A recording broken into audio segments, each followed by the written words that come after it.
بسم اللہ الرحمن الرحیم۔ شروع اللہ کے نام سے جو بڑا مہربان اور نہایت رحم کرنے والا ہے۔ تمام دیکھنے اور سننے والوں کو السلام علیکم۔ ذرا تصور کیجئے آپ جنت میں داخل ہو چکے ہیں۔ آپ کے سامنے سونے چاندی کے محلات ہیں اور ان کے نیچے دودھ، شہد، شفاف پانی اور شراب طہور کی نہریں بہہ رہی ہیں۔ فضا میں ایسی خوشبو ہے جو دل کو روشن اور روح کو سکون دے رہی ہے۔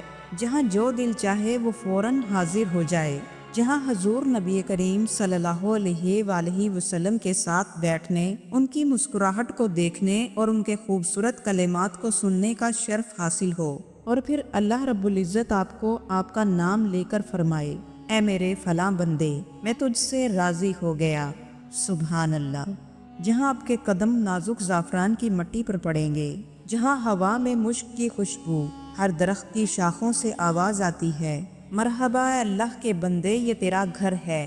آج کی اس ویڈیو میں ہم آپ کو لے کر چلیں گے ایک ایسے روحانی سفر پر جہاں آپ کو سکون محسوس ہوگا۔ جنت ایسی جگہ ہے جس کا تصور بھی دنیا میں ممکن نہیں، اور اس میں ایسی نعمتیں رکھی ہیں جو انسان کے تصور سے بھی بالا تر ہیں، جو اللہ رب العزت نے اپنے نیک بندوں کے لیے بطور انعام تیار کر رکھی ہیں۔ لہٰذا ویڈیو میں آخر تک ہمارے ساتھ رہیے اور اپنے ایمان کو تازہ کیجیے۔ تمام تعریفیں اللہ کے لیے جو رب العالمین ہے، اور بے شمار درود و سلام ہمارے پیارے نبی کریم صلی اللہ علیہ وآلہ وسلم پر۔ ناظرین محترم، کچھ دیر کے لیے دنیا کے اس شور ہنگامے اور افراتفری اور اس غفلت کی زندگی سے نکل کر رب العالمین کی رحمت کی طرف چلتے ہیں۔ ایک ایسی جگہ جہاں اللہ کے فضل اور انعامات کی کوئی حد نہیں، ایک ایسے سفر پر جہاں کوئی دکھ درد نہیں، کوئی غم نہیں، ایک ایسی جگہ جہاں صرف خوشیاں اور راحتیں ہیں، اور جہاں ہر طرف اللہ رب العزت کے نور سے ہر چیز روشن ہو، جہاں صرف وہی لوگ جائیں گے جو دنیا میں اپنے رب کی رضا اور خوشنودی حاصل کریں، جو اپنے رب کی رضا کے لیے ہر گناہ سے دور رہتے ہیں، لیکن اگر کوئی گناہ سرزد ہو جائے تو فوراً اللہ کے حضور معافی کے طلبگار ہوتے ہیں۔ ایسے ہی مومن بندوں کے لیے اللہ رب العزت نے ایسا انعام تیار کر رکھا ہے جس کا نام جنت ہے۔ یہ جنت کوئی کہانی یا کوئی خواب نہیں، بلکہ وہ وعدہ ہے جو اللہ رب العزت نے اپنے نیک بندوں سے کیا۔ جی ہاں، جنت وہ باغ ہے جو خود اللہ رب العزت نے اپنے ہاتھوں سے تیار کیا اور اپنے محبوب بندوں کے لیے سجایا۔ قرآن پاک میں اللہ پاک یوں ارشاد فرماتے ہیں، یعنی بے شک پرہیزگار لوگ باغوں اور نعمتوں میں ہوں گے۔ جنت کے لغوی معنی خوبصورت وسیع و عریض باغ کے ہیں، اور شریعت کی روشنی میں وہ ابدی رہائش گاہ ہے۔ حضرت ابو ہریرہ رضی اللہ تعالیٰ عنہ ارشاد فرماتے ہیں کہ حضور نبی کریم صلی اللہ علیہ وآلہ وسلم نے ارشاد فرمایا، اللہ تعالیٰ نے جنت کو پیدا کرنے کے بعد حضرت جبرائیل علیہ السلام سے فرمایا، اے جبرائیل، جنت کو جا کر دیکھو۔ حضرت جبرائیل علیہ السلام جنت کو دیکھنے کے لیے روانہ ہوئے۔ انہوں نے جب جنت کو دیکھا تو اس میں ایسی دلکشی، خوبصورتی، نعمتیں، راحتیں اور ان گنت انعامات دیکھے۔ پھر اللہ رب العزت نے حضرت جبرائیل علیہ السلام سے فرمایا، اے جبرائیل، تم نے جنت کو کیسا پایا؟ حضرت جبرائیل علیہ السلام نے فرمایا، اے میرے پروردگار، تیری عزت کی قسم، کوئی انسان ایسا نہیں ہوگا جو اس کو حاصل کرنے کے لیے سر دھڑ کی بازی نہ لگا دے۔ یعنی کوئی بھی انسان اگر جنت کی حقیقت کو جان لے تو وہ لازماً نیک اعمال کرے گا تاکہ وہ جنت میں داخل ہو سکے۔ پھر اللہ رب العزت نے جنت کے راستے کو ان چیزوں سے ڈھانپ دیا جو انسانی نفس کو سخت گراں اور مشکل لگتی ہیں، جیسے صبر کرنا، نماز پڑھنا، روزے رکھنا، تکالیف برداشت کرنا، قربانی، تقویٰ، نفسانی خواہشات کو چھوڑ دینا اور دنیاوی لذتوں سے بچنا۔ پھر اللہ رب العزت نے دوبارہ حضرت جبرائیل علیہ السلام کو حکم دیا، اے جبرائیل، دوبارہ جنت کو جا کر دیکھو۔ پھر حضرت جبرائیل علیہ السلام نے جنت کو دوبارہ دیکھا۔ اس کے راستے میں وہ تمام چیزیں دیکھی جو نفس پر گراں گزرتی ہیں، تو عرض کیا، اے میرے رب، تیری عزت کی قسم، مجھے ڈر ہے کہ شاید اب کوئی بھی اس جنت میں داخل نہ ہو سکے گا۔ یعنی اللہ تعالیٰ نے جنت کو کئی ناگوار چیزوں سے ڈھانپ رکھا ہے جو انسان کو گراں گزرتی ہیں، اور ان سے گزر کر ہی جنت میں داخلہ ممکن ہوگا، اور جہنم کو اللہ تعالیٰ نے خوشنما چیزوں سے ڈھانپ رکھا ہے، یعنی ہر اٹریکٹیو چیز انسان کو دوزخ کی طرف لے جائے گی۔ اگر آپ اپنے نفس کے تابع ہو جائیں گے تو وہ آپ کو دوزخ کی طرف لے جائے گی، اور اگر آپ اپنے نفس کے خلاف چلیں اور اپنے رب کے حکم کے مطابق اپنی زندگی کو بسر کریں، اصل میں یہی جنت کا راستہ ہے۔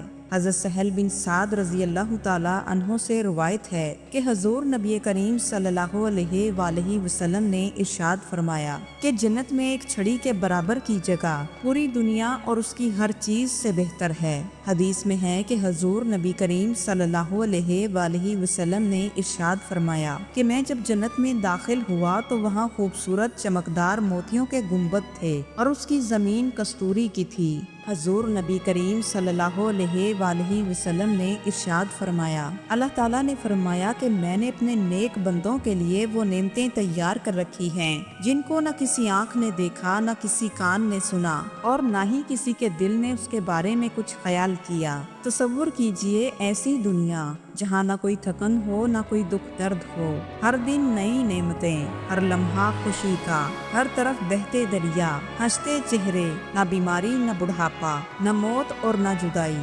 ناظرین محترم، جنت کے 8 دروازے ہیں، ہر دروازہ مخصوص اعمال کرنے والوں کے لیے ہے۔ باب الصلاۃ نماز پڑھنے والوں کے لیے، باب الریان روزہ داروں کے لیے، باب الجہاد جہاد کرنے والوں کے لیے، باب الصدقہ صدقہ کرنے والوں کے لیے، باب الحج حج ادا کرنے والوں کے لیے، باب القاظمین الغیظ یعنی غصے پر قابو پانے والوں کے لیے، باب الرزین یعنی جو ہر حال میں اللہ سے راضی رہے اور تقدیر پر صبر کرتے ہیں، اور باب الذکر جو ہر وقت اللہ تعالیٰ کے ذکر میں مصروف رہتے ہیں اور تسبیحات کثرت سے کرتے ہیں۔ جنت کی سب سے اعلیٰ منزل الفردوس ہے جو جنت کا مرکز اور سب سے اونچا مقام ہے۔ نبی کریم صلی اللہ علیہ وآلہ وسلم نے ارشاد فرمایا، جب اللہ تعالیٰ سے مانگو تو جنت الفردوس ہی مانگو، کیونکہ وہ جنت کا اعلیٰ اور وسطی حصہ ہے اور اس کے اوپر عرش رحمان ہے۔ اللہ رب العزت سورہ الرحمن میں یوں ارشاد فرماتے ہیں،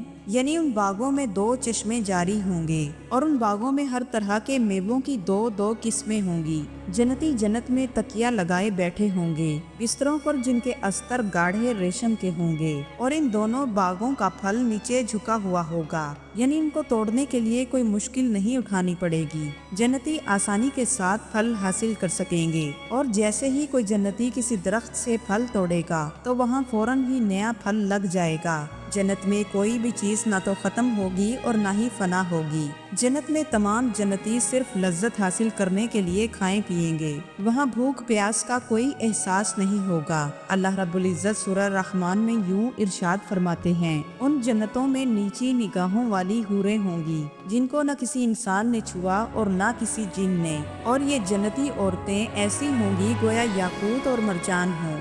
صحیح بخاری میں یوں ارشاد ہوتا ہے کہ وہ ایسی شفاف ہوں گی کہ ان کی پنڈلیوں کے پیچھے اس کا گودا تک صاف دکھائی دے گا۔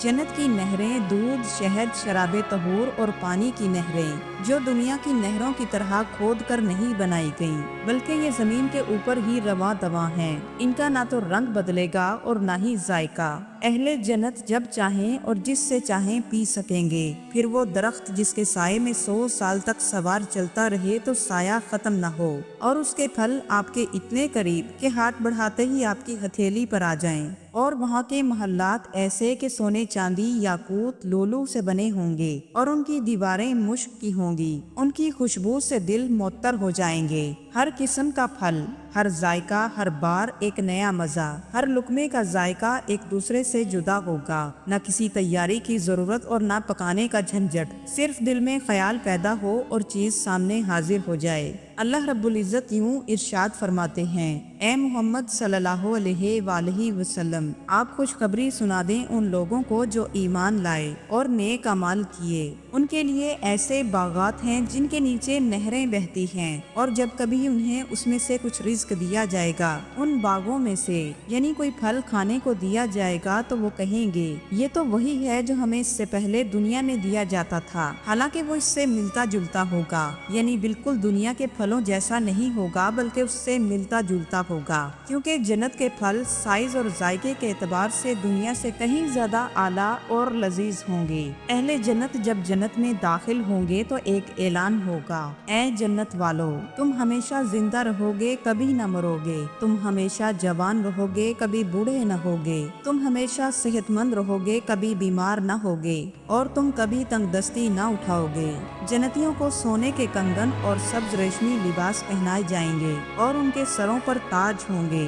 یاد رکھیں کہ جنت کی سب سے بڑی نعمت نہ تو جنت کی حوریں ہیں، نہ محل، نہ لباس اور نہ کھانے، بلکہ جنت کی سب سے بڑی نعمت اپنے رب کا دیدار ہے۔ حضور نبی کریم صلی اللہ علیہ وآلہ وسلم نے ارشاد فرمایا کہ اہل جنت جب جنت میں داخل ہو جائیں گے تو اللہ رب العزت ان سے پوچھے گا کہ کیا تم راضی ہو؟ تو وہ کہیں گے، اے ہمارے پروردگار، کیا تو نے ہمارے چہروں کو روشن نہیں کیا؟ کیا تو نے ہمیں جہنم سے نجات نہیں بخشی؟ کیا تو نے ہمیں جنت میں داخل نہیں کیا؟ پھر اللہ تعالیٰ فرمائے گا، میں تمہیں اپنی رضا بھی دے رہا ہوں، اور پھر پردے ہٹیں گے اور جنتی اپنے رب کا دیدار کریں گے۔ حضور نبی کریم صلی اللہ علیہ وآلہ وسلم نے ارشاد فرمایا کہ تم اپنے رب کو ایسے دیکھو گے جیسے 14ویں رات میں چاند کو دیکھتے ہو۔ سبحان اللہ۔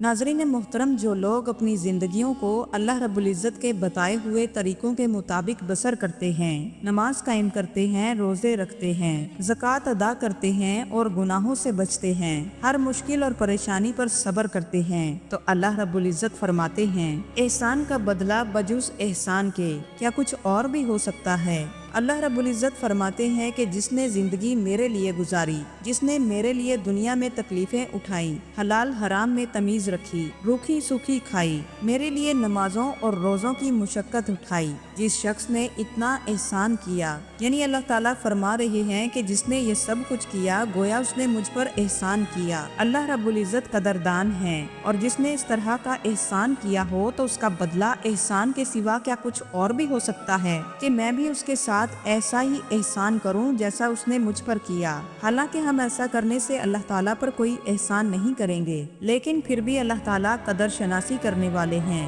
اگر تم نے میرے ساتھ ایسی ہی نیکوکاری کی تو میں بھی تمہارے ساتھ ایسی ہی نیکوکاری کروں گا، مطلب یہ ہے کہ جنت عطا کروں گا۔ سبحان اللہ۔ اللہ رب العزت سے دعا ہے کہ وہ ہم سب پر اپنا فضل فرمائے، ہمارے گناہوں کو معاف فرمائے اور ہمیں اپنے فضل سے جنت الفردوس میں اعلیٰ مقام عطا فرمائے۔ آمین یا رب العالمین۔ اگر آپ کو یہ ویڈیو پسند آئی ہو تو اسے لائک کیجئے اور دوسروں کے ساتھ شیئر ضرور کریں، اور اگر آپ مزید بھی اس طرح کی ویڈیوز کو دیکھنا چاہتے ہیں تو چینل کو بھی ضرور سبسکرائب کر لیں۔ والسلام ورحمۃ اللہ وبرکاتہ۔